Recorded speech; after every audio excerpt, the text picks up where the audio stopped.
Well, hello everyone. We are back after 2 weeks of not producing a show, and quite frankly, if we had produced shows in the last 2 weeks, we wouldn't be here tonight. I am feeling progressively worse as the day goes along, but someone has to constantly put fractures in the internet because it will heal if we don't come in here and just constantly um, just poke at it. Joining me tonight is John Hearn. You can say hello for the audio Hello, listeners. audience. I know you're shocked that I'm here. Never been here before. Don't have any idea what to do. Well, last week when I posted in the show group that say if anybody's got a show idea, you better post it now. And someone's response was, "You could bring in your favorite punching bag." And I'm like, "Well, I guess they're talking about her." Yeah. Um, before we get started with tonight's show, which we absolutely have no plan for, we're just completely winging this. Um, we need to take a moment and honor Mr. John Holschen. And John, if you would like to lead off. Just Holschen was not like what you would call a big name among all the Instagram people. Like, there was no, amazing cool bill drills on the grams or anything like that. But he was a legitimate subject matter expert across multiple fields. He didn't just read a bunch of, like, wasn't some nerd that read a bunch of books. He had a ton of practical field experience on the military intelligence side, on his contracting work, and he was a student of this art, for lack of better words. And while all that's good, I think that that's not giving him credit for the full man that he was. I first heard of Holschen through a guy by the name of Dave Blinder, who used to be our host in South River Gun Club. And I was talking about who should you train with, and how do you say this? There's a certain bravado and machismo that a lot of firearms instructors tend to invite upon themselves. That I'm a hairy chested thumper and that sort of thing. And a lot of that show, especially if you know what people's backgrounds are. But Holston was the exact opposite about that. You would really have to dig to know what Holston's background was. But that wasn't all that Holston was. Holston was an incredible person and father. I first heard about it, like I said, from David Blinder. And Blinder said the most amazing thing about Holston is he can teach any firearms class, any empty hands class you'd ever want to, but he's the only instructor that I can take home to my wife and kids. And in about 3 minutes, he's going to be rolling on the ground playing with my kids. And I have absolute faith that Hoshin would do everything in his power to protect those children. I got to speak with Hoshin. I would say we talked every 4 to 6 weeks. And he was asking, hey, everything's going. And like I just in passing said, yeah, I'm here to get my kids and we're going to start working on homework and dealing with their issues. And he's like, oh, really? Because we had homeschooled all our kids and like we sat down and spent 15 minutes trying to figure out, what the problems my kids were having, what had worked for them and stuff like that. And that's not the typical, expert gunman kind of skills that you have, but that's what rounded him out as a man. I'm not sure nobody else has mentioned this, but I mean, his family had had horrible tragedy in the early 2000s, and for them to be as functional as they were when you saw them together, I think was just an absolute amazing credit to both he and Martha. I mean, they were flat out amazing people. Martha obviously still here with us, but we're all missing Holston, that's for sure. Yeah, I've only met one of the children, and he's a fine, upstanding young man in his own right. Of course, I guess I shouldn't say young man; he's probably late 20s by now. Um, and but John and Martha, I met John at the 2014 tactical conference. Had no idea who he was at the time. It was an available class that was, and I went out and took it. Um, over the years, as we would go to different training events like the Range Master Reunion, the thing that Andy Stanford put on several years ago, the Surgical Speed Shooting Summit, um, things of that nature, we constantly, without any planning of it whatsoever, wound up as each other's range partner. Like he'd be relay one, I'd be relay two, or the opposite, in the same firing position. And so at each of those events, we would get to bend each other's ear. Um, I always learned things from the questions that he asked because sometimes I didn't even know they were questions, and that's how deep he thought about stuff. And occasionally get a text message or my phone would ring. He's like, "Hey, let me bounce something off of you," and it was some problem that he was working on. And I just to hear him like, this is the question I've got in my mind, would cause me to think deeper about the subject. Um, just an amazing guy. It kills me sometimes. Like for one instance, I saw him in a Facebook group, and he's trying to be a very reasonable discussion on the use of deadly force. And there was a USPSA GM that's his sole basis for shooting knowledge, was like trying to argue like true application of firearms with John. Like that guy is a retired Green Beret and contractor that has been doing the job of fighting evil people since they were speaking Russian and was still fighting them when they started speaking Arabic, or Farsi or whatever. Um, John was a graduate of the Defense Language Institute and spoke Russian fluently. And I don't know a lot of people knew that. So all the way back to the Cold War through the GWAT, he was still fighting our bad guys, and it still was involved in that to a certain degree with some training and things that were going on. Just an outstanding human being, and we're going to be greatly diminished with his loss. Absolutely. He's one of those guys that if he had just literally rested on his laurels from when he retired from his contracting career, he could have traded off that for the rest of his life. I Yeah, think what's kind of cool about him is he didn't do that many open enrollment classes. Doesn't mean he wasn't out there teaching a bunch of people that you've never heard of or you probably have right. heard of, but he didn't brag about that sort of a thing. Hmm. And it's been very easy for him to just rest on what he's done. But like I said, I've got books over here in the corner, just off screen, because he said you need to read this, and I'm like, well, if Holschen says I need to read this, you know what? I probably need to read this. And for the nerds, it was specifically because I know someone's going to ask what was the book. It was, I think this is related to this Vickers book, Perception, Cognition, and Decision, talking about training and sports. And we had a lively discussion on Yeah. how well that meshes up with Boyd's OODA loop along the same way. So Holschen, very much the complete man. John operates at a range just north of Seattle. And there were countless people who were going in and taking like their intro to handgun class from John, probably not having any idea who this was that was teaching them, and what his extensive background was. Because he did not, I guess there was no bravado about him No, there was not. whatsoever. He did give off an aura if you knew what you were paying attention to. Well, yeah. But go ahead. He was much more of a gray man in the true sense of the word. I've heard somebody described Claude Runner as either your accountant's dentist or your dentist's accountant. And Yeah, John wasn't quite that easy to forget as far as that stuff goes, but he was not some roided up specimen as far as that goes. But you right, wouldn't want him. He would not be the man to trifle with. right. Um, his traveling roadshow the past couple of years has been his work with Dustin Solomon's Neuro, because he was trying to figure out the answer to the question of how long does it take people to make the decision to stop shooting. Once the situation changes, and was like constantly involved in measuring that, and that's how deep he dug into it. Um, you know, um, Again, just a fascinating human. One story he told me not too long ago that he got transferred, I think, to a base in Louisiana. It might have been Fort Polk. And he's leaving his work that day, and he's in the line of cars that are like leaving to go off base, and like every car in front of him turned to the right. And so he turned to the left and went and rented a house to the left. He says, save me from being in that line of cars every day. I could get in the left lane and go up here. And it's just, he was that practical.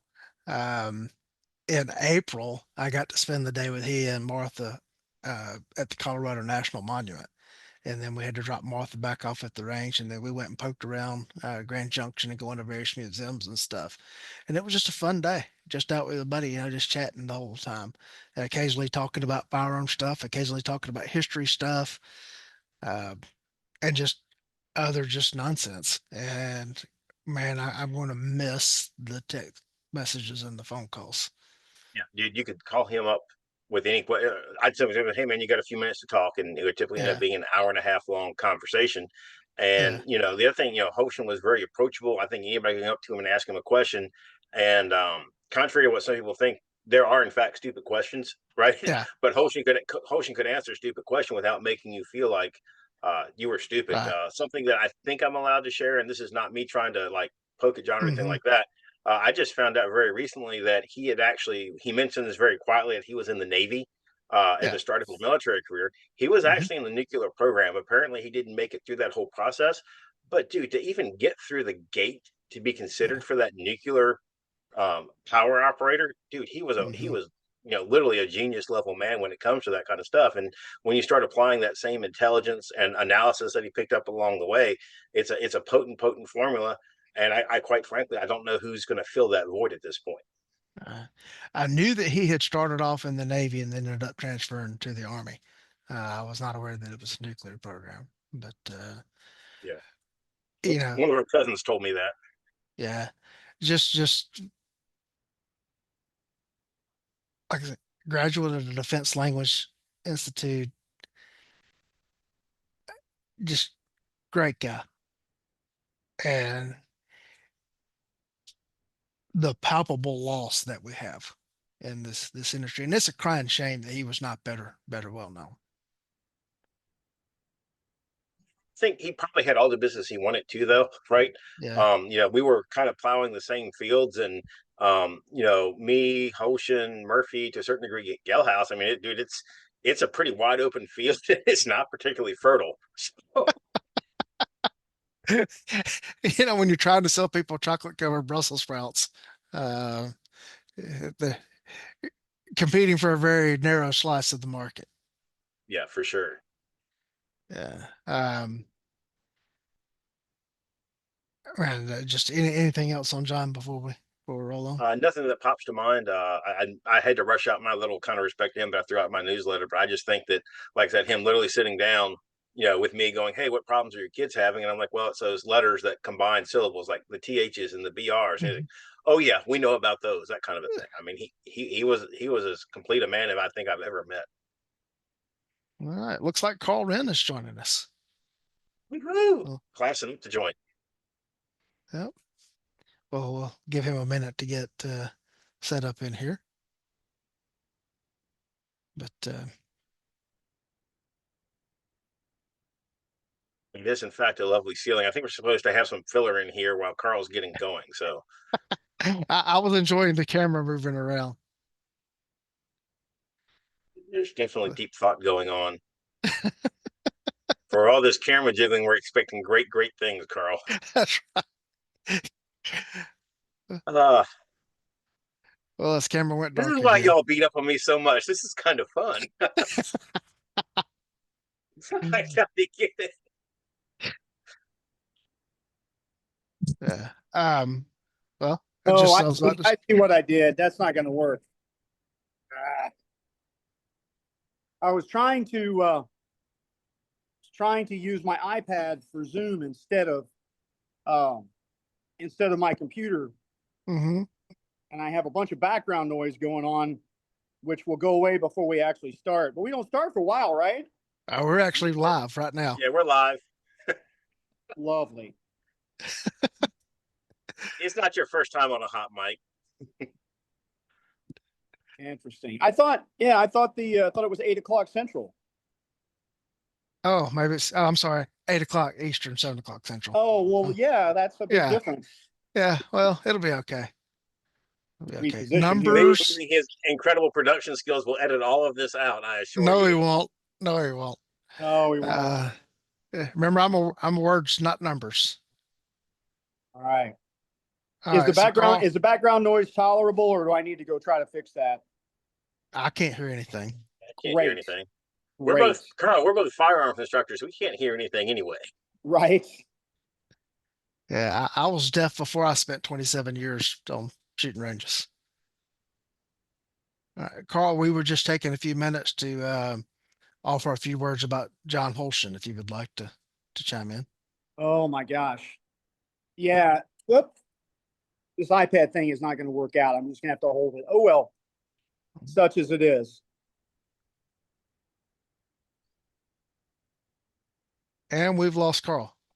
Yeah. Well, I think he's got his camera turned off. You have faith in Carl. Oh, hey, Carl is back. This is Sorry. I thought riveting. I had time to get organized. Uh, Gosh. So, I mean, I had talked to John literally the day before everything happened because he was gonna Thursday he passed, and Friday he was supposed to be on a plane coming to teach with me. I was going to be his assistant, and he was going to teach a class at my facility. And he and Martha were going to stay at our house, and we were going to have a lovely weekend with me and John and Martha and Penny. And we were just absolutely devastated by the whole thing.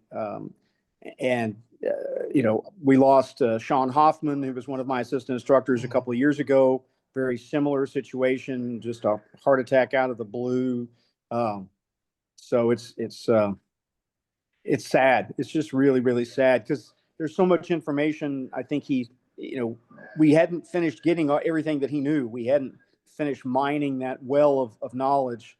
And he was doing all this really cool stuff with the neuros and blazing a new trail. And, it's just, it's not fair. It's just not fair. yeah.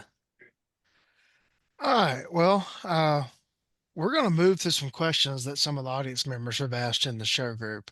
And the first one, and this is, I'm sending out invitations at the last minute to numerous instructors. Thank you to John and Carl for being able to get here. First one's going to be, what are things that you have stopped doing as an instructor? And I guess I can say offering open enrollment classes is what I have stopped doing because it's been 2 years, I think, since I offered one. Uh, Carl, you've been at this longer than John and I have. What are some things that you used to do that you don't do anymore? Well, how many hours do we need to fill? I mean, Dave Rychek, who teaches with me, when that question came up, his first response was, quit teaching pin and reset, which is absolutely true. We used to teach it back in the 90s, late 90s, and getting that out of my program was a big, big change. The wake up call to the lack of value in that. So, I mean, that would be a big one. I mean, I go back so far that I mean, I started out teaching Weaver and switched to teaching what I teach now, which is, you can say it's isosceles, but it's just the way Rob Leatham and Brian Enos started shooting, and pretty much everybody adopted that. Um, there's a lot of stuff. Here's a funny one that comes out of my class yesterday, and that is, I used to be much more rigid about following my lesson plan. About here's exactly what's going to be in this course, and it's this many rounds, and we're going to do this many drills and follow the procedures.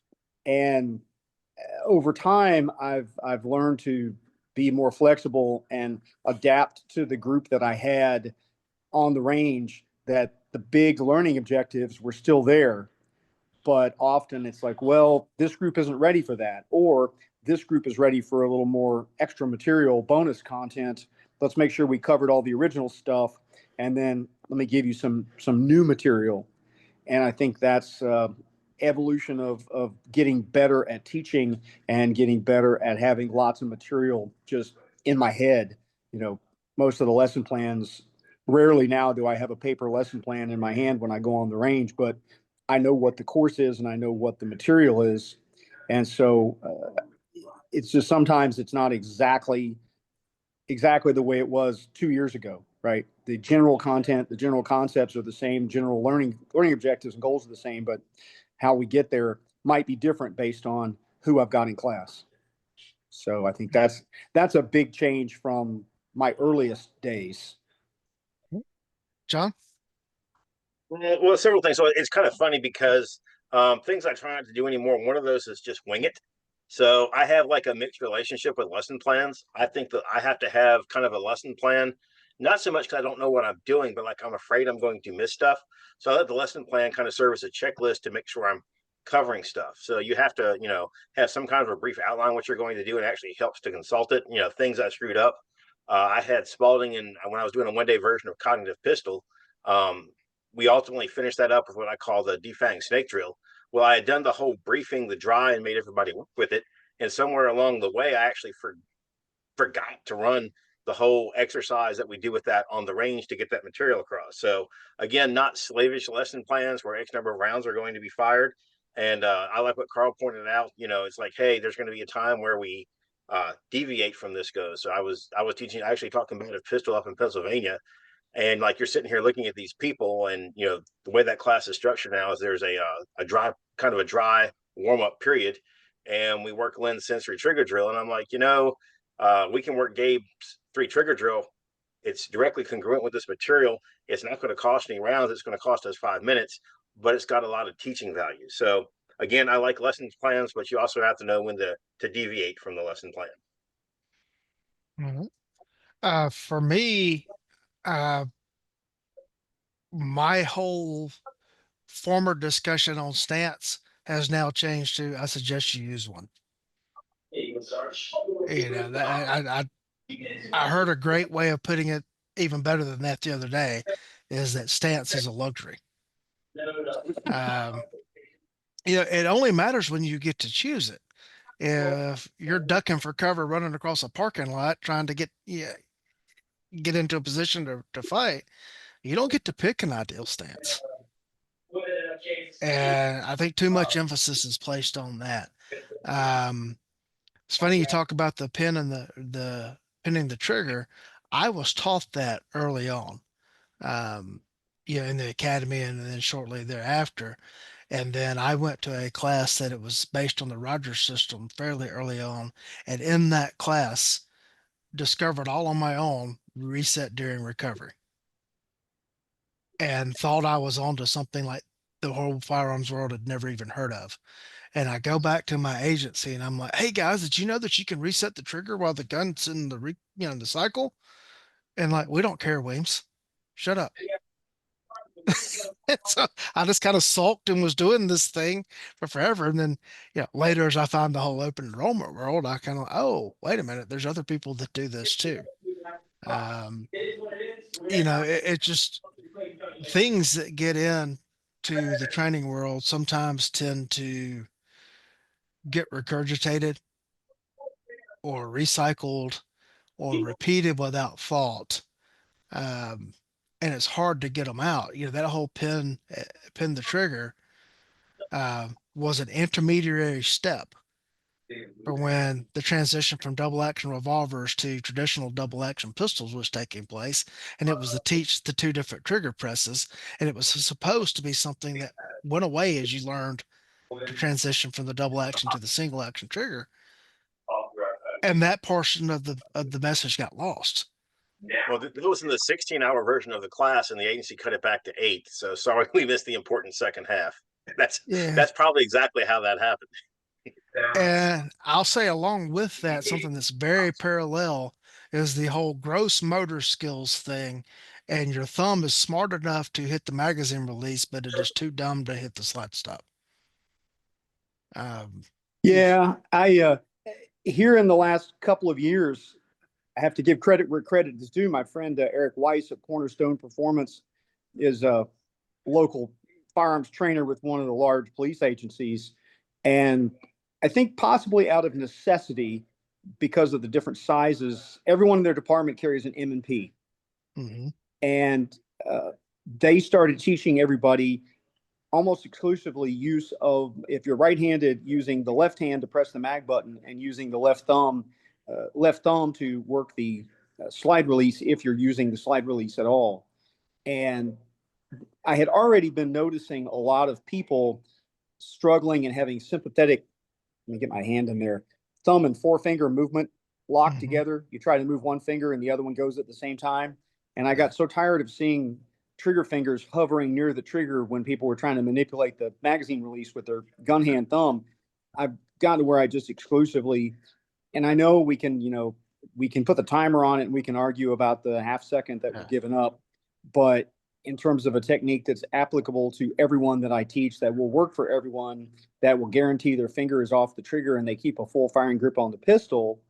Um, I mean, overall, everything I started out from a competition background, and everything was all about here's how the pro competition shooters do it, and guaranteed a lot of that material has slid out of my curriculum in favor of here is something I can show you that works for every single one of you, regardless of age, hand size, grip strength, gun model, etc., and will work 10 times out of 10, for you.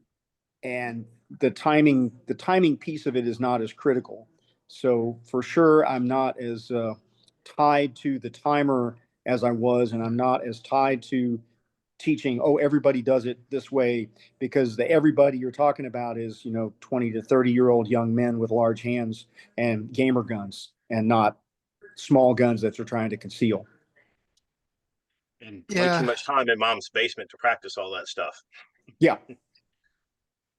If someone wants to use overhand or inboard to run the slide on a reload because it works on every pistol, I'm on board. Yeah. Or because it does give more mechanical advantage to strip the top round off of the magazine, I'm on board. It But also works with little teeny tiny guns with little right, teeny tiny controls. And right, that's, yeah, I don't tell but them no if they want to do it that way. right.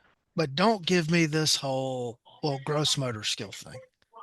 Yeah, I don't ever hear that from people, but kind of students It I was get, I guess. it was really big here when I went through the academy and in the early parts of the 2000s on up to the 2010s. Um, and it was primarily driven by Glock. Yeah. They were teaching that as an article of faith, and everybody was transitioning over to those. And the training center bought into that, and that just became a thing. And I was kind of a rebel for using the slide stop. And they were, well, you got to, well, we're shooting Smith 40-06s at first.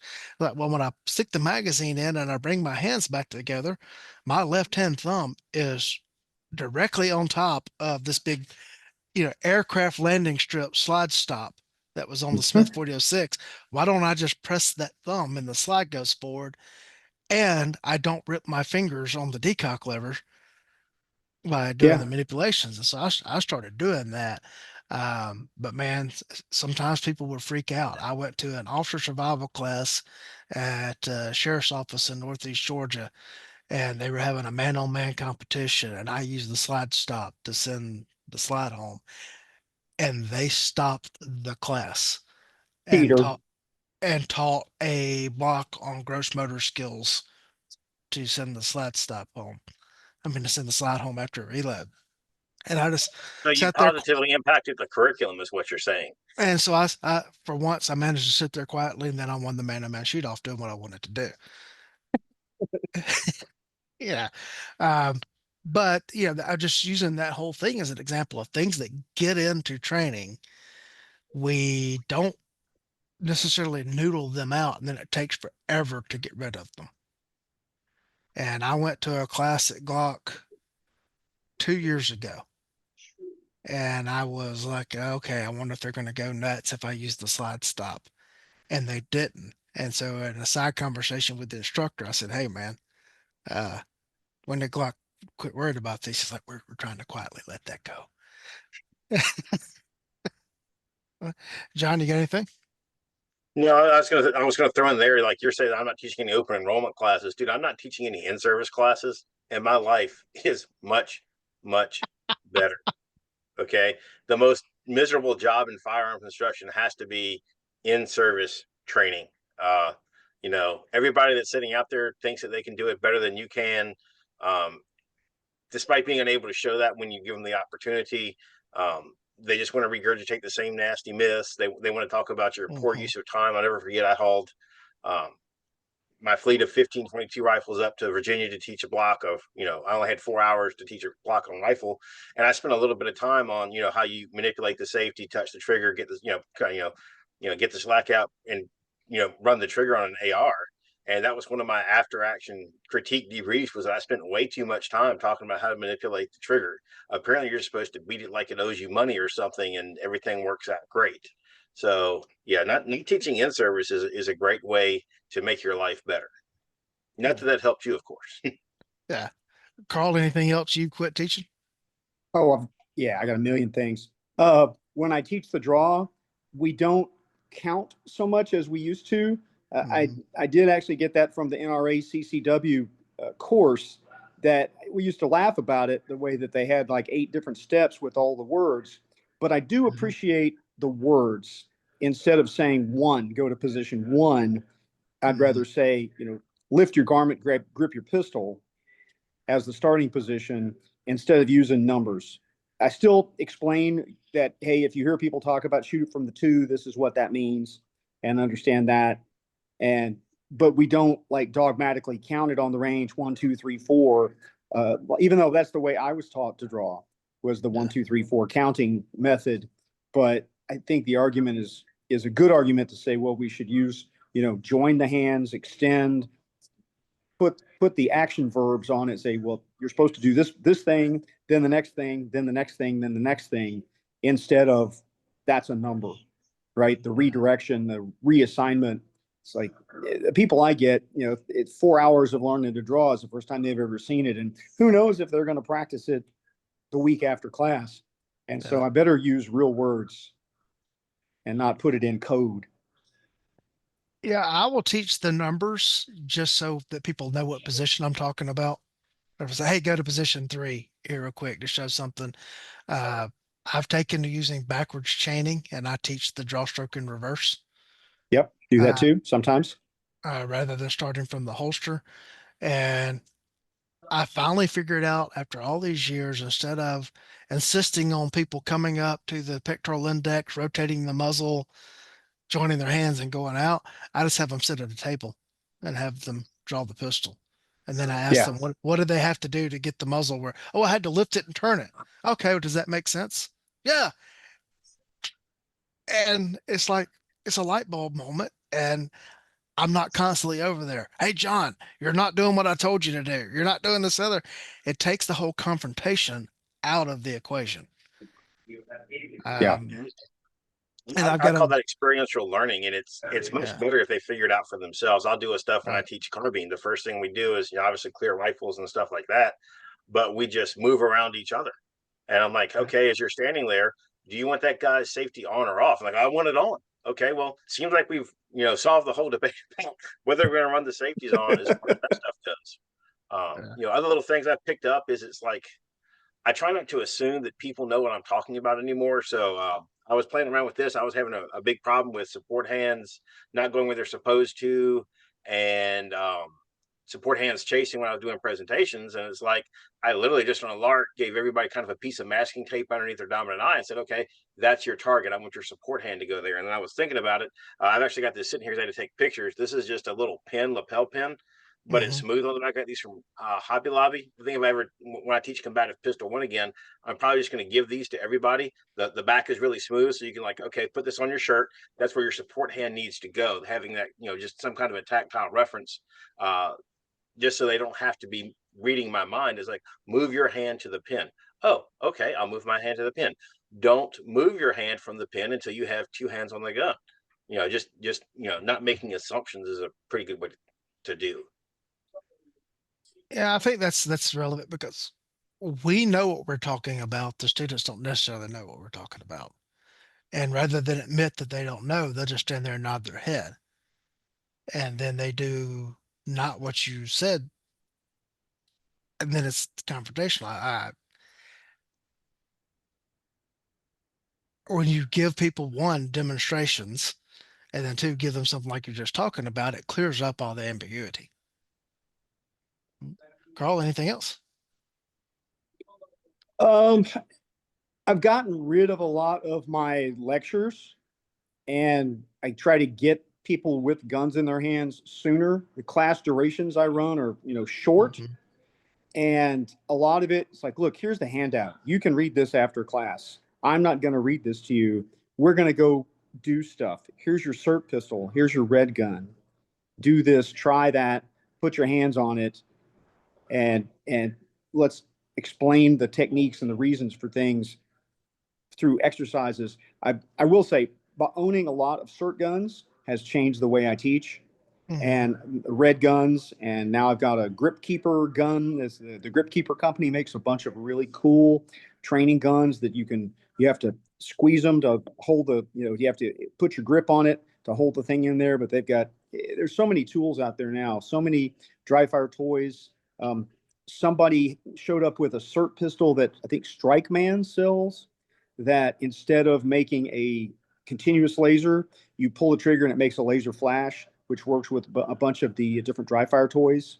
And there's so many good toys out there now. Toys is not the right word. Training aids, it's fancy, but they're toys, and they're much more engaging than a lot of the other things. PowerPoint and pictures and demonstrations. Students learn so much faster, and so that goes back with the printed lesson plans, and I've got 62 PowerPoint slides I'm going to cover before we go to the range. And here's your SIRT guns. Okay, try this, because it just seems like I get better results with the time we have. So just really trying to find ways to be more interactive sooner. John, anything else? Students just tend to learn better by just go ahead and doing it. I think that's totally fair. I think it's more toward an objective-based learning. It's like, I want you to accomplish this thing. Wherever your feet are, ideally we want stability, mobility, and flexibility. How you get that is kind of up to you. Like I used to be really dogmatic on where the strong side foot should be, and the simple fact is, I don't know what else. Excuse me, Lee. I say you have to put enough ass behind the gun, right? If you're a great big dude, you don't need that strong side foot really anchored to the ground. But as the shooter gets smaller, the more sense it makes to maybe slide that strong side foot back just a little bit, just so you can get a little bit more push into the gun along the way. Again, focusing on kind of an ending objective, as opposed to, hey, you look at it, hey, we can take this picture and compare it to the lesson plan, and you look great, irregardless of whether you're accomplishing the objectives we want. Okay, Carl, anything on this topic anything else before we move on to the next one? I would say I had it in my head and now I lost it. Hang on, it'll come back to me. Oh, and this is probably controversial. I touch my students. I put my hands on them more now than I ever did, because like stance, if I just go behind them and I kind of pull their belt back and give them a little tilt with the shoulder, it's like, it's supposed to feel like that, right? Let me put my finger on top of your trigger finger. Let me put my hand on top of your support hand and grip. And because I got tired of telling people to do things a certain way and zero connection between the words that I have spoken, or the pictures that I have shown them, or the videos that I have shown them, and implementation. And often it just, I can get there so much faster if I can say, hey, is it okay if I, can I put my hands on you? Okay. I do this one thing when I catch people milking. So let me get my hand in the screen.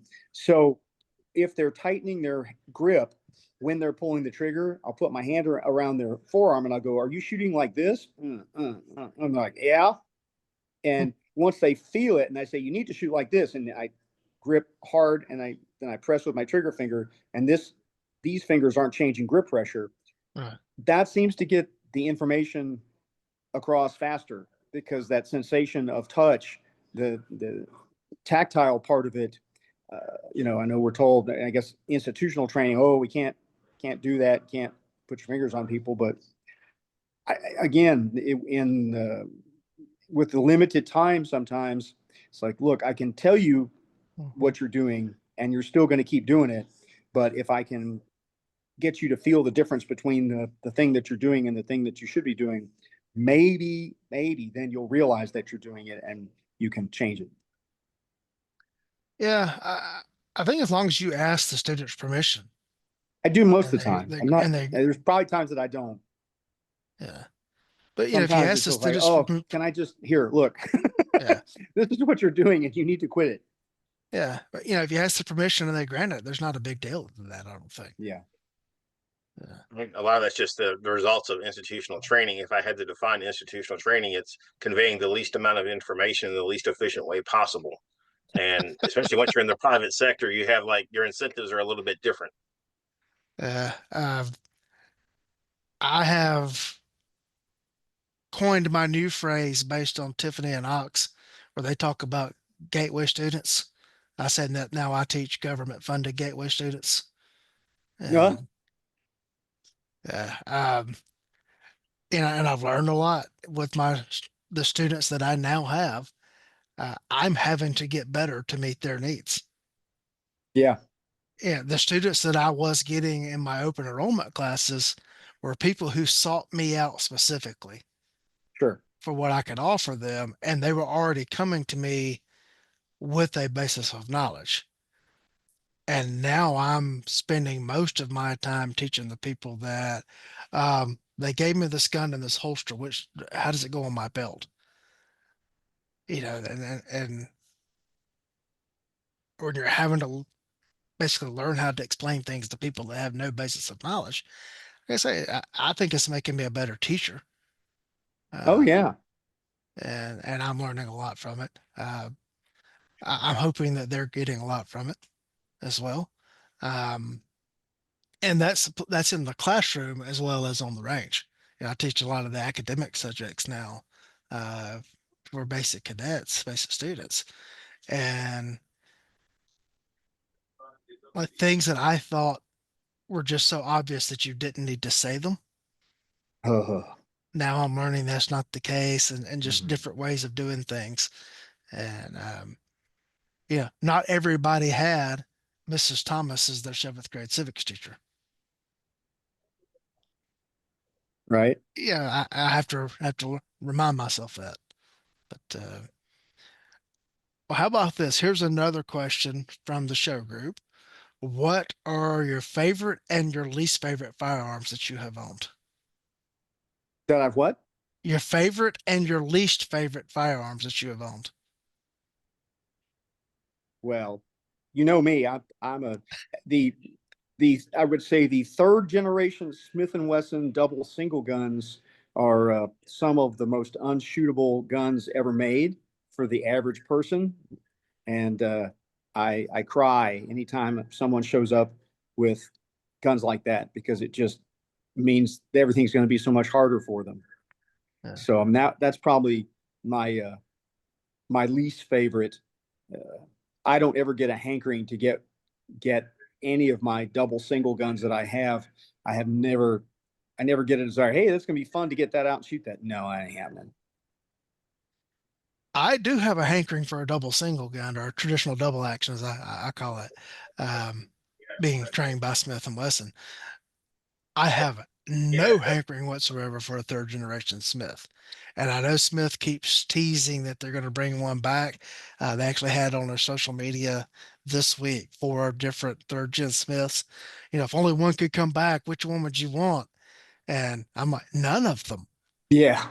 None of them. And I see this like they have this kind of cultish renaissance kind of going behind the scenes now where like a lot of, hey, I found, here's a link to some great prices on these third gen Smiths. I'm like, there's not a great price on this. It's just, I've got two, but for sentimental reasons, Yeah. you know, I carried them both on duty as issue guns. I cleaned them and I put them in a very safe place, and I'll never have to clean them again because I doubt I'll ever shoot them again. And so I get it out every now and then, or one of them out, and I'll dry fire it a little bit. And like the ergonomics on those pistols, the sights, I don't get what the attraction is. And I remember back when I was carrying those, how people would sneer at them. And now Mm-hmm. there's like these people that were like, "Oh man, this I don't get it, don't get it." John, what's your least favorite? So here's where I have to make a dirty confession. Hmm. I'm not that much of like a gear queer gun guy kind of Hmm. thing. Honest to God's truth, when I got married, my wife brought more guns to the marriage than I did. She also Mine brought a too. boat. Yeah. She also brought a boat and an ATV, so we know who made out in this arrangement as far as that stuff goes. If I'm going to have my dirty confessions, I have never owned a Glock, and I have never owned the 1911 as far as that goes. I think I got lucky in that my gun that I was going to carry was dictated for me. So I've always, I carried a Ruger GP 100, which if I had to go, there's nothing wrong with the GP 100 per se, but as far as like the efficiency of the envelope, I mean, a gun you have to disassemble to reload, it's heavy. I mean, if you had to beat somebody to death with a handgun, the GP 100 would be a top contender for that. So um, I've never been that fixated on the gear. I mean, I was a long time SIG 220 guy. I would say that some of my happiest guns are just the 220s because I could show up to class and um, do really well with them. Uh, I was the only person in my 250 class at Gunsight being taught by Cooper to show up with anything other than a 1911, and I squeaked out with an e-ticket with the 220. So um, that's okay. I shot. I had a beautiful 5-inch 220 with fixed sights, of which there's probably only 50 in the world that I carry as a duty gun forever. I made the mistake of picking it up and dry practicing with it, and you forget how good hammer fired triggers are living in a striker world, and you're like, oh, dude, that is a fine trigger. So I would have to go favorite gun, probably an AR that I've got set up. I can do surgery with that gun as far as that stuff goes. I've just never been that fixated on the equipment because it was picked for me. I think, like I said, if I was one of those agencies where you could carry whatever you wanted, I would have been doomed because I would have had the gun of the week. But I mean, like it was GP 100, SIG 220 of some flavor, then a 320 of some favor. Am I even allowed to say 320? I'm not sure as far as that stuff goes. So, um, I'm not that hung up on the equipment. I mean, I'm very utilitarian when it comes to this. I'm still fairly wed to the SIG ecosystem, but it's because I'm cheap, and the NRA discount on SIG guns and optics is absolutely cut fruit. So um, I just don't really get the warm fuzzies about certain things as much as some people do. And yes, I will say it again. I've never owned the 1911, and I've never owned a Glock. I am in fact a horrible American. Let me save everybody the effort of pointing that out. Carl, what would your favorite be?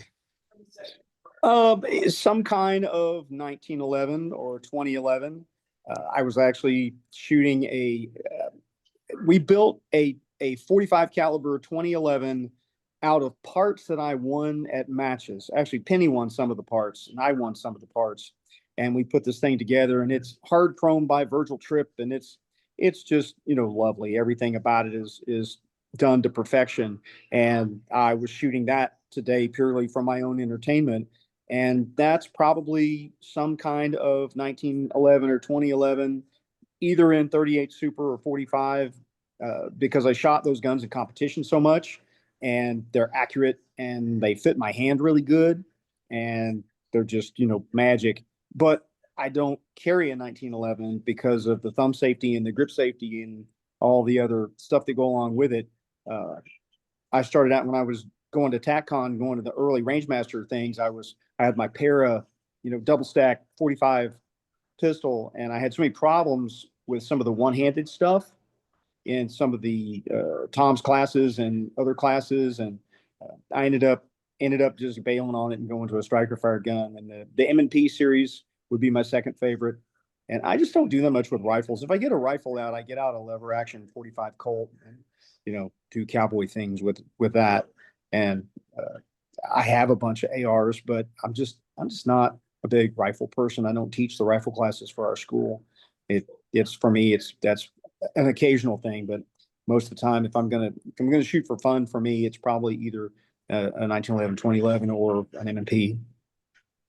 Mm-hmm. I don't guess I have a least favorite. I have some, I've sold guns that I have previously owned, and then not replaced them with anything even remotely. I got rid of all my 1911 stuff. Um, I I can help don't. you with a list because I have lots of least favorites. Yeah. Drummer friend of mine, he's like, "Oh, I got this Scandium balsa wood Yeah. 357 revolver," Yeah. and like, yeah, why? Oh, what a terrible waste of money that was. And he was all excited about it. He's like, "Oh yeah, I went out and shot 357s through it." I'm like, "Oh, that's why." And I know all the snub nose revolver guys are crying right now, but I tried to explain to him the idea of shooting plus P rounds instead of magnums. He goes, but this gun is chambered in 357 Magnum. Yeah. And it's like, oh. I guess I've been pretty judicious in stuff that I've bought over the years, that I don't have anything that I don't really like, or that I consider a least favorite. Uh, I have no desire to buy any more Mosin Nagants. I got rid of all of those. I did have a cool Finn 39 Capture that was rebuilt with the Seiko barrel and everything like that. I appreciate it for the history, but I got rid of all that stuff. Um, you know, I've got one end frame Smith left, and that's a Javino. I got rid of all the end frames just because I just like the K frames better. But that didn't mean that oh, I'm anti. No, I actually love a good K frame revolver. Um, you know, as far as favorite guns, oh gosh, it's hard for me to choose between a Marlin 336 and a Winchester 94. Because I'm an avid lever guy. Um, but I gotta say, every time I have tried to move away from the Glock 19, I wind up right back in it. Yeah. Um, Now I went pretty adamant with the CZ P10C. It's the only gun that I've ever had that I could consistently outshoot my Glock 19s with on demand, but I've run into some reliability issues with them and I've lost confidence. And when I say that, I had an MP 45 that was absolutely a just laser beam pack driver, but the magazines were not reliable. And I kept having to replace magazine springs, and so it had to go. Um, so I Yeah, guess, all of my dislikes are all directly related to how much trouble, how much more mhm, difficult it's going to be for me to teach someone who brought that gun to class. right. Because the Um, odds are that it's a poor fit for their hand size, grip strength, or mechanical understanding of how a handgun works. yeah, And it's usually, it's not that I can't teach them. It's just, oh, this is going to take extra time and this is going to be really hard for you. And I hate to see you struggle and suffer when I can right. hand you this other thing that's going to be so much easier for you and you'll have success and you don't need the features of this other thing that you thought you needed. Yeah, I guess that's one thing about the people that have taught over the years is I don't get the walk through the door intro student that come from whatever they bought at the gun store. Right. I get either some form of government funded gateway student, or I get high end, um, deep in the training community that have come to me for this particular class that I teach. Right. I don't get I went to the gun store and they sold me this student. Right. Right. So my points of view are probably a little shaded by that. Um, Actually, I was pretty judicious in what I bought over the years, and so there's stuff that I bought and then later sold, uh, but it doesn't look like a dislike thing. Uh, I bought M&P 2.0 Compact 9 when they first came out and shot a little bit, liked the gun just fine, but I couldn't outshoot my Glock 19 with it. So what was the point? Right. Right. Doesn't mean I dislike it, but what was the point? John, you got something? I was going to say, as further evidence, you should not take gun advice from me. I was sitting here thinking about, have I done anything really stupid? And among the stupid things I did was the smart part was I had a buddy who had a scattergun technology 870 manufactured in Nashville.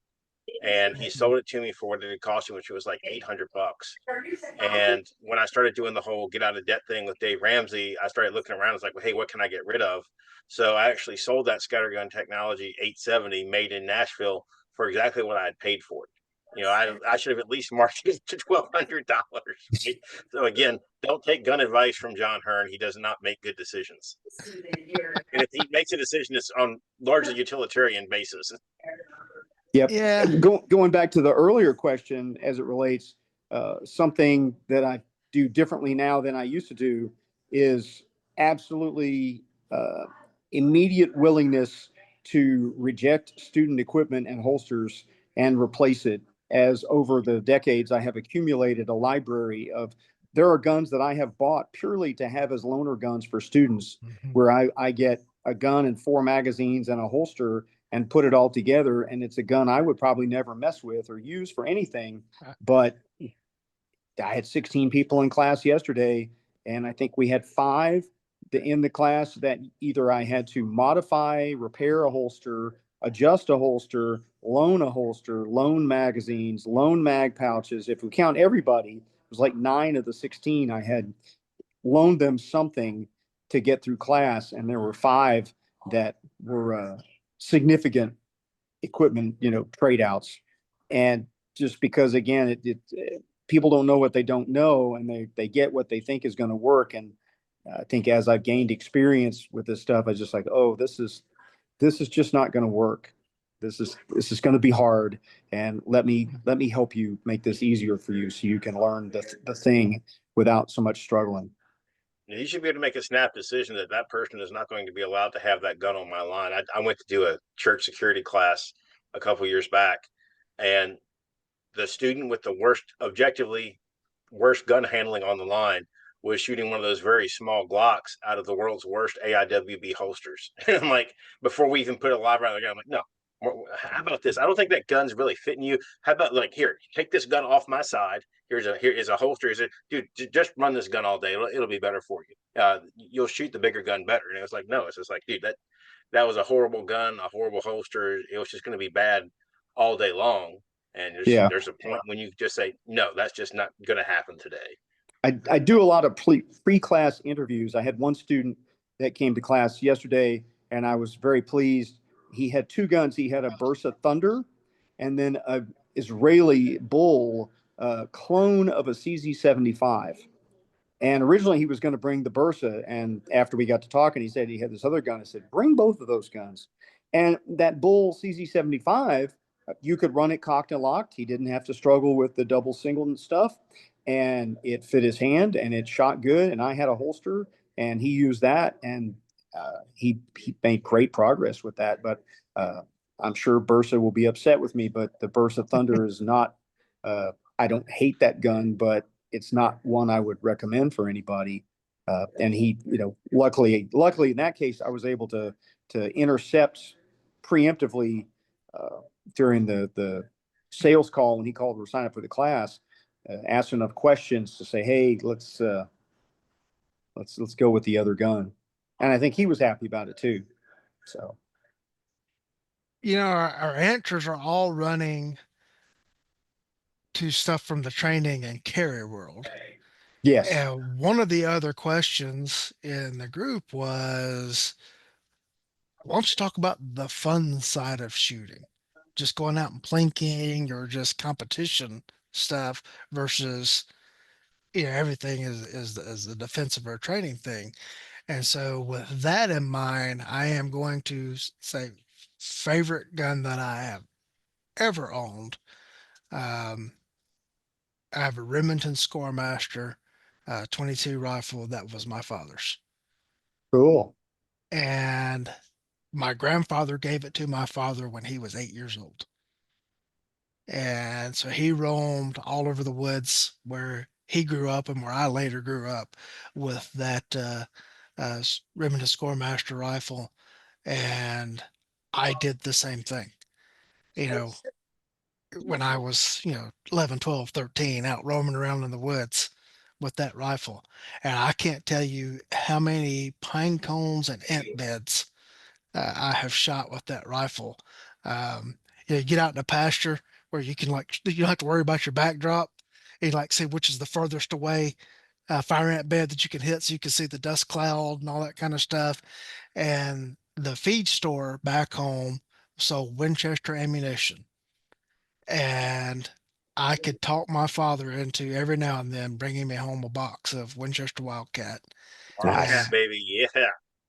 and um, I remember it was like $3 a box back then. And I went, Dad, when you get horse feed today, will you get me a box of ammo? And about every fourth or fifth time, he'd bring me home a box of those Wildcats.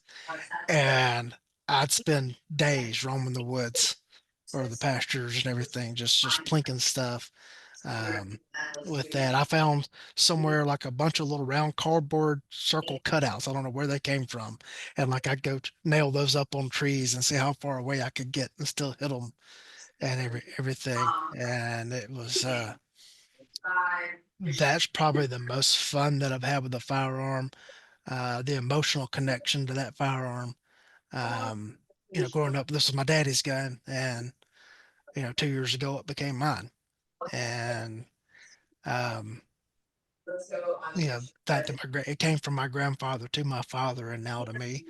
Um, yeah, this isn't a gun that I went and bought in a gun store.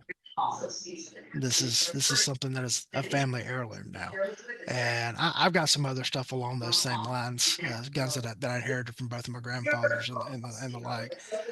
But that one is probably the sentimental favorite one. Mhm. Um, Carl, speaking of that in mind, what's the most fun you've ever done shooting that's not training business related? I have a friend that has a full auto Thompson, Hmm. and sometimes on my birthday, I will go over to his place and shoot his Thompson, and I still enjoy that very much. It's about 100 rounds of that, and I'm like, okay, I remember what this is all about, and I'm probably good for a while. But it's cool that I know somebody that has one, and he's got all the licenses and all that stuff, and can go and do that.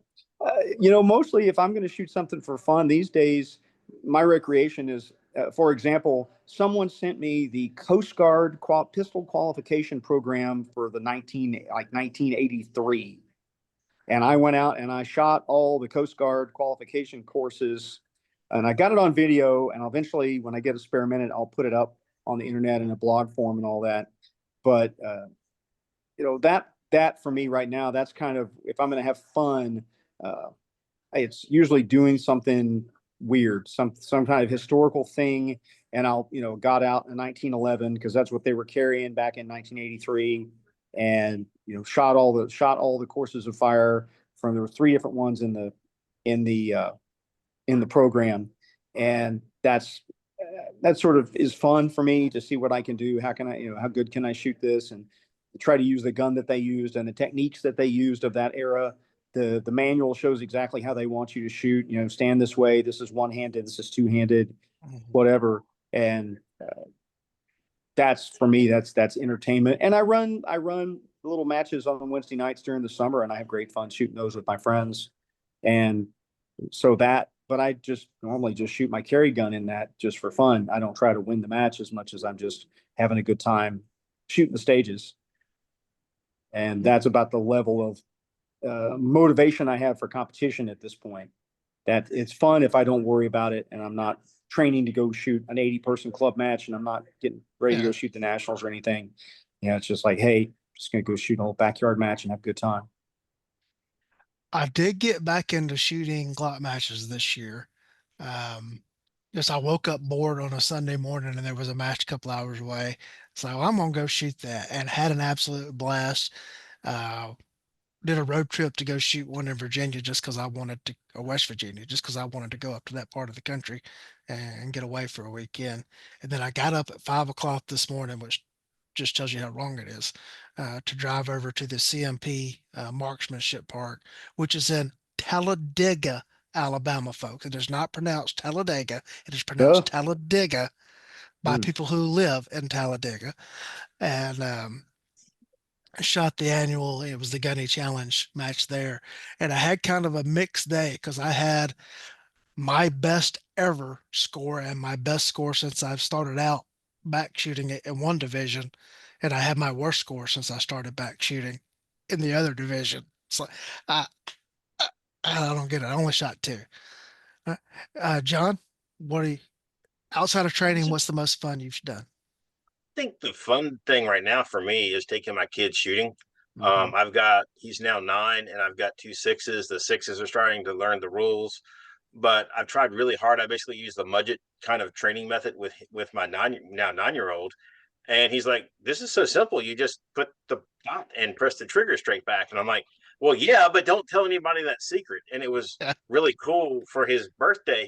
Hey, I want to go to the range, so it was a special treat. I have one of those the Ruger precision rifles and 22 long rifle with a low end vortex on it, but with some magnification. And Mhm. we've got steel out to 200. And I just sat there and I shot a couple of times to figure out where to hold. And I'm like, okay, I drew on the reticle on this piece of paper. And I'm like, okay, you see this little bottom post right here? Just put that wherever you want the bullet to go. And not trying to get political, but like my just turned 9-year old is out there banging the 200-yard steel with a 22. And I like it anytime there's like that pause, like you press the trigger, you hear the pat, and you got to go Mhm. 1,001, 1,002, cling, off in the distance. And watching my kid have fun with that is the most fun I've had recently when it comes to shooting. There you go. I will say that shooting hogs is a lot of fun. Yeah. There's a property in the neighboring county that was overrun, and the property owner asked a bunch of us to come out and help try to thin the hog population out of it. And that was a lot of fun. And the cool part about it was they found a Filipino church that they were I've been numerous times, and we were loading up all the hogs in the back of a pickup truck. They were driving it to the church, and the church members were cleaning and butchering the hogs and using it Wow. as a food bank for the Yeah. church members. The last time that I went, they just came to the site, and the property owner used a tractor and dug a big pit. And like every so often, they come by with a tractor. You get out of your shooting location, go help load all the hogs that you shot at the front end loader on the tractor, and they take it back to where they were cleaning the hogs, and they butchered them right there on site and Yeah. threw It's all much the more offal, convenient. yeah, threw all the offal and carcasses in that big pit, and then the property Sure. owner covered the pit up, and we got to help the property owner with a problem, and we got to feed a bunch of people, Oh, awesome. and that was pretty cool. That's fun. I haven't been able to do that in a while. But I bought a Ruger American Ranch first generation of 6.5 Grendel and put a Vortex 1 to 8 on it. And that was such a fun setup for that because I could put it on the 1 power and hit the hogs as they were running across the field. But then if I get up in a stand and they get, 150 yards away or something like that, I dial it up to 8 and start popping them from there. And that's fun. I got to experiment with a lot of different things like shot placement and everything like that. And Cool. what I found was if I could pick my spot on the hog, it was right where I shot it. If I just shot the hog, I had to go look for it and drag it back. Mhm. And that told me a lot about shot placement uh, on the other part of what we do. Um, Never was much into deer hunting growing up, other than when they start tearing down fences. I wanted to eradicate them, but just wasn't just didn't get into that much. But I loved going and shooting hogs on that piece of property. So, uh, Carl or John, anything else that I'd like to talk about? Is that all the questions you got? Oh, there's probably some more. Some of them are more LE oriented, but we can look and see. I don't know if y'all had a topic y'all would like to bring up. One of the guys asked about open air security challenges, and that's something probably want to hit on with a panel to deal with that. The favorite guns you've ever owned, open carry, backup guns for LEO work. That might be one we get a bunch of cops together. That's it.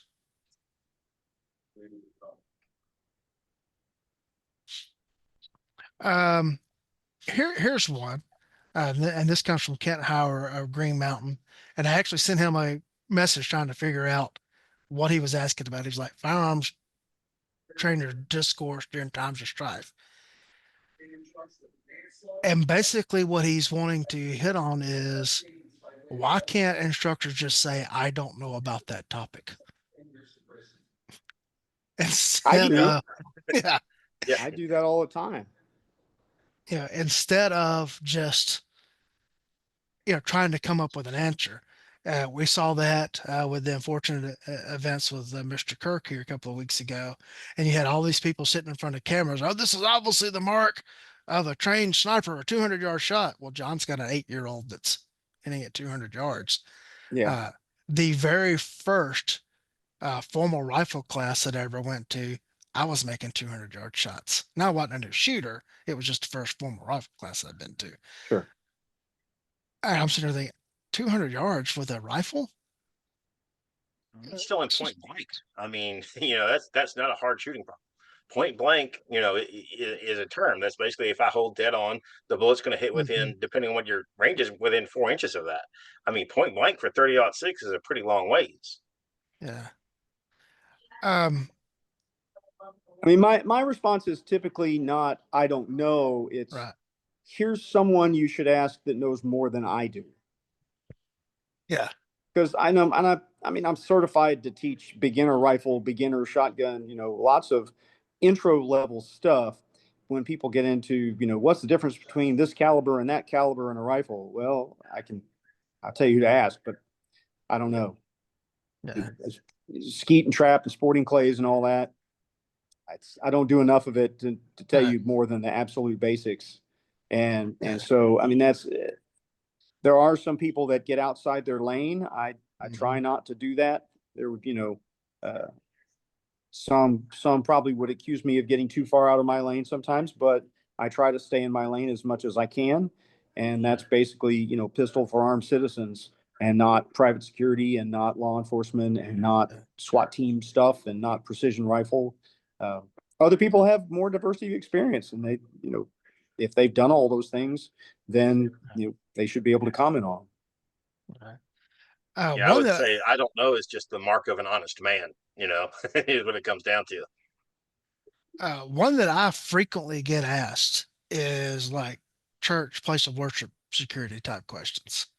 Um, I have extensive experience in providing security for major events, like 100,000 people attending events. The planning that goes in behind that, the ingress, every bit of that has been done with a badge and the power of arrest Mhm. and controlling access with, tickets and the like. You have to come through this gate and present a ticket or you don't get to come inside, that kind of thing. Sure. I have absolutely zero experience in um, translating that over to a place of worship with an evangelical mission that you want all comers to walk through the door. Right. I might could okay, I can see something in that guy's behavior that might be something I would look out for, but without my badge, I don't know how to go about addressing that other than just to watch him. Yeah. And if he does something at that point, take action. But that's too late. Mhm. I would suggest that you need to be talking to someone that has experience on the private side of Yeah. providing security for those events. And then, the legal situation of that in Georgia got drastically complicated a couple of years ago when the state repealed our citizens arrest law after the incident in Brunswick, Georgia, what I call it the three idiots in Brunswick, shot that guy. Oh, right. And the state repealed the citizens arrest law. Well, now you see somebody out, burglarizing your tool shed and you go out and you hold them until the cops get there, you're guilty of false imprisonment. Right. And so you're providing security at some event and you physically block someone from coming in or you grab them and drag them out. I don't know about the legality of that. Hmm. And so that whole private security world is not my world. Right. Other than now, if your security team wants to have a shooting lesson, I can do that. Well, see, like in Texas, I went to the state police academy's instructor school to get certified to train armed teachers for the Guardian Hmm. program in Texas. Yeah. So I have the state's curriculum, which I can use to certify people to say, okay, if you want to go through the 16-hour course after you get your carry permit, I can teach you what the state police have told me to tell you on those topics. And it's actually a good curriculum. The shooting drills go out to 50 yards. There's some good stuff in it. And I tell the church people, I say, well, from a legal standpoint, that you should probably take that course that the armed teachers have to take and not just Joe Bob's security class that you found on the internet. because at least then, if something happens, you can say, well, I trained to this higher level as defined by the state of Texas as appropriate Mm-hmm. for defending children in a school. And Yeah. so I've had a lot of church security people take that course, not for its intended purposes, but because of the framework that goes around it. John? Just no immediate thought. I don't claim to be an expert. When I got asked to do a church security class, it was much more of the shooting component as far as that stuff goes. There are people that I would steer people toward when it comes to that. Steve Moses kind of pops to mind as far as that stuff goes, but it's Oh it's yeah. outside of my wheelhouse. Yeah. Um,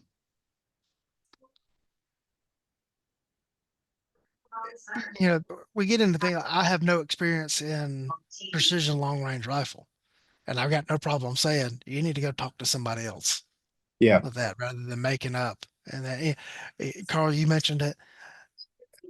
If I were to, wake up tomorrow morning and decided I wanted to start getting into skeet or trap, like what the ideal gun for that would be, I have no idea. I know if I was going with what I've got, I'd probably take a Remington 1100. But I've got that. Yeah. If I was going into the store to get it, I don't know what I would walk away from, and I don't even know who to ask that question. I guess I go to one of the shotgun ranges and find some skeet and trap people and start asking them questions. I'm not going to ask another cop. Yeah. Yeah. All right. Carl, any topic you would like to throw out? No, I'm good. John, any topic you would like to throw out? Dude, this is the worst podcast ever. All you have is a bunch of guys saying I don't know and admitting to their own limitations and downplaying their resumes. So this is not the recipe for success, as best I can tell. Yeah.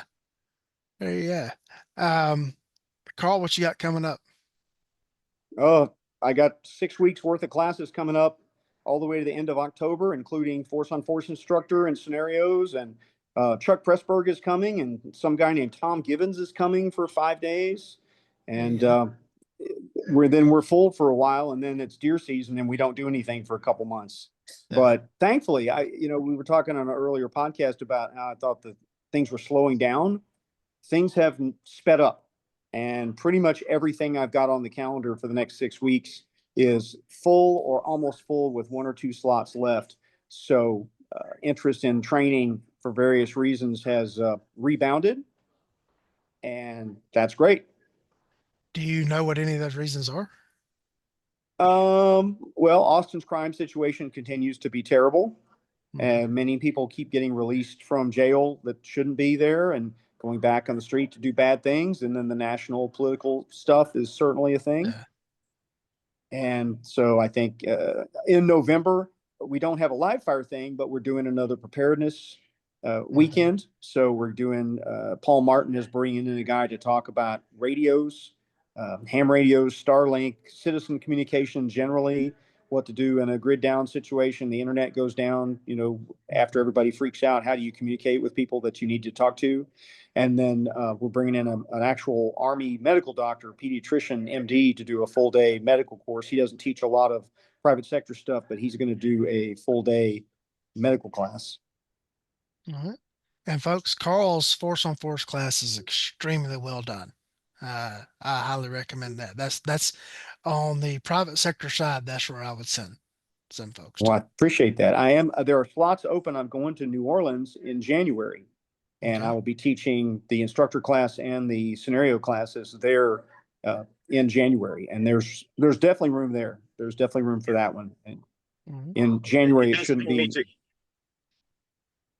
it does pay me to agree with Lee, but your force on force is the best that I've ever encountered. I won't recommend something I haven't personally experienced. So when he was still in the business, I would send the Dave Blinder for people for force on force. But again, Carl's program is about the best that there is out there that I've encountered. Well, circling back to where we started, a lot of the stuff that I do in the late 1990s, I hosted John Holschen and Greg Hamilton for their street and vehicle tactics class. And a lot of the stuff that we started doing with Force on Force came out of me and Penny and John Holschen sitting around at a dinner table one night talking about ideas for scenarios. So John Holschen was a huge influence on the birth of our original Force on Force program. And he's another guy that really good at that stuff that didn't get recognized for it, didn't do a lot of it for the private sector, but certainly knew a lot about how to do it right. And I owe much of what I have in that area certainly to his influence. There you go. John, what do you got coming up? Uh, this is my busy time of the year, as my wife keeps reminding me. I'm in outside of Indianapolis next weekend in Martinsville. I think I've got one seat left in there. I've got a private class, and I'm speaking at the law conference up near Olympia, Washington. We would be remiss if we did not mention the cognitive conclave. We are going to proceed with that without John. So that's going to be at the Red Hill Range. I think there's maybe 3 seats left in that as far as that stuff goes. Then I'm out at Mead Hall for Cognitive Pistol and Who Wins, Who Loses, and Why. That's an awesome facility. Uh, Toward the end of November, I'm at Ed Monk's in outside of Little Rock doing my 2 day. I call it normal Earth people rifle. We're not going to be doing bill drills at 10 yards or anything like that. It's going to be the practical use of the rifle for home defense as far as that stuff goes. Then I'm starting to book into 26. So I've got courses in Florida in January and February, which shows some intelligence on my part. But of course, I'm booked into Chicago for February, which is showing, I guess, less intelligence as far as site selection. The other thing I'll throw out there is the Chicago class. I think it's because in a big metro area and it is on an indoor range, that's actually feeling pretty good. So that's where I am for right now. Got a bunch of other stuff I'm working on in 26, as far as that stuff goes, but nothing definite yet. All right. I have the aforementioned Cognitive Conclave the last weekend in October, and then Rangemaster Reunion with John and the rest of the Rangemaster staff the first weekend in December. And maybe eventually I will offer open enrollment class again. I don't know. I keep looking at the market out there, like what other people have going and everything, and I just can't decide what my reentry point is. And I have been out of the market for so long. I don't know where to start back here locally as far as what to do. And I guess the only thing to do is rip the band-aid off and do something. But There you go. uh, I just don't know what to do. And I have been shocked looking at some of the rates that some of the people are charging now. I see a lot of people going up to like 300 a day for a 1 day class, and I'm like, that's a lot from what I was offering classes for several years ago. Um, so I don't know, because I'm trying to figure out where to go back into the marketplace, and I have not come up with a good answer yet. But, oh well. All right, well, Carl and John, thank you for coming in at the last second on a Sunday night and helping get this episode put together. And the special 3 minutes of Carl trying to figure out how to get his camera on his iPad that John and I greatly enjoyed. We hope the audience enjoyed that as much as we did. And folks, we know that your number one asset is your time. Thank you for choosing to spend it with us.